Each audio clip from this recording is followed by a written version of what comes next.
ஜெய் ஸ்ரீ விநாயகப் பெருமான் துணை, ஜெய் ஸ்ரீ வராகிமா துணை. ஓம் குருப்யோ நமக. ஓம் நமோ நாராயணாய நமக. வரும் கார்த்திகை மாதம் 1ஆம் தேதி 16/11/2024 சனிக்கிழமை அன்றைய தினம் விஷ்ணுபதி புண்ணிய காலம் வருகிறது. விஷ்ணுபதி புண்ணிய காலம் என்பது வருடத்துக்கு 4 முறை மட்டுமே வரும் புண்ணிய காலமாகும். இந்த காலத்தில் விஷ்ணு பகவானை நினைத்து பூஜை செய்தால் நம்ம தலையெழுத்தே மாறும், வீட்டுள்ள துன்பமெல்லாம் போயிடும், 7 ஜென்ம அருந்தும் அறியாமல் செய்த பாவங்களும் தீரும், தலையெழுத்தே மாறும் வல்லமை படைத்த காலம்தான் விஷ்ணுபதி புண்ணிய காலம். கார்த்திகை மாதம் 1ஆம் தேதி வரக்கூடிய இந்த புண்ணிய காலம் என்பது 4வது புண்ணிய காலம். இந்த வருடத்தில் வரக்கூடிய 4வது புண்ணிய காலம். இந்த விஷ்ணுபதி புண்ணிய காலம் வருடத்தில் ஒரு முறையோ அல்லது 4 புண்ணிய காலம் எவரொருவர் பூஜை செய்கிறாரோ அவர் வாழ்க்கையில் உள்ள பிரச்சனை எல்லாம் தீந்துரும். கடன் பிரச்சனையாகட்டும், நில பிரச்சனையாகட்டும், திருமண தடையாகட்டும், குழந்தை பிறப்பு, ஆரோக்கியம், ஐஸ்வர்யம் அனைத்து கிடைச்சிரும்.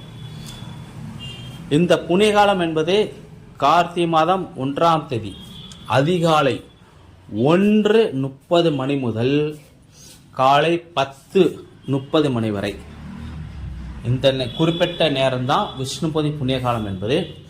அன்றைய தினம் கொடிமரத்துடன் கூடிய பெருமாள் ஆலயம், ராமர் கோயிலாக இருக்கலாம், கிருஷ்ணர் கோயிலாக இருக்கலாம், பெருமாள் கோயிலாக இருக்கலாம், நரசிம்மர் கோயிலாக இருக்கலாம், எந்த கோயிலாலும் இருக்கலாம், வைஷ்ணவ கோயிலாக இருக்கணும். அங்கே போய் 27 வெள்ளை மலரை வாங்கி வச்சுக்கணும். வாங்கி வச்சுக்கிட்டு கொடிமரத்தோட ஃபஸ்ட்டு கோயிலை சுற்றணும். கோயிலையோ அல்லது கொடிமரம் மட்டுமோ, வயதானவங்கன்னா ரொம்ப நேரம் நடக்க முடியாது, ஆரோக்கியம் நல்லா இருக்கும் நடக்கலாம், அந்த மாதிரி கொடிமரத்தை மட்டுமோ அல்லது கோயிலையோ கொடிமரத்தோடு கூடிய பகவானையோ மட்டும் சுற்றணும். ஒவ்வொரு தடவை சுற்றி முடிக்கும்போது ஒரு வெள்ளை மலரை வைக்கணும். இந்த மாதிரி 27 தடவை சுற்றணும். கொடிமரத்தோட சுற்றும் பொழுது சொல்லக்கூடிய மந்திரம் ஓம் நமோ நாராயணாய, இந்த மந்திரம் சொல்லி தான் சுற்றணும். சுற்றி முடிச்சுட்டு நேர பெருமாள் உடைய மார்பில் தான் மகாலட்சுமி வாசம் செய்வார். சரிங்களா? அங்கே மகாலட்சுமி இருக்கிறதா பாவித்து அன்னைய நமஸ்காரம் பண்ணணும். அதன் பிறகு பெருமாளோட பாதத்தை சேவிக்கணும்.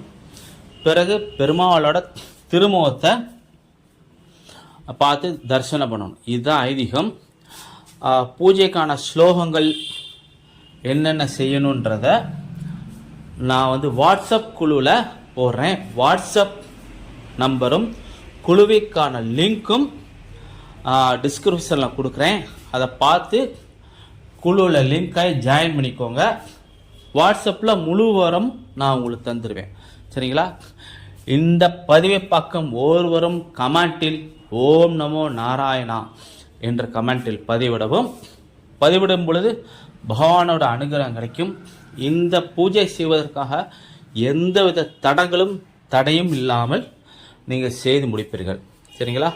இதுபோக கோயிலுக்கு செல்ல முடியாதவர்கள் வீட்டில் எவ்வாறு செய்ய வேண்டும் என்ற பூஜையை நான் அடுத்த பதிவில் பதிவிடுகிறேன் அல்லது வாட்ஸ்அப் குழுவில் பதிவிடுகிறேன். பார்த்து இந்த பூஜை செய்து பகவானை சேவித்து தங்கள் இல்லத்துள்ள பிரச்சனைகள்லாம் தீரணும். எல்லாரும் சுபிட்சமாக இருக்கணும்.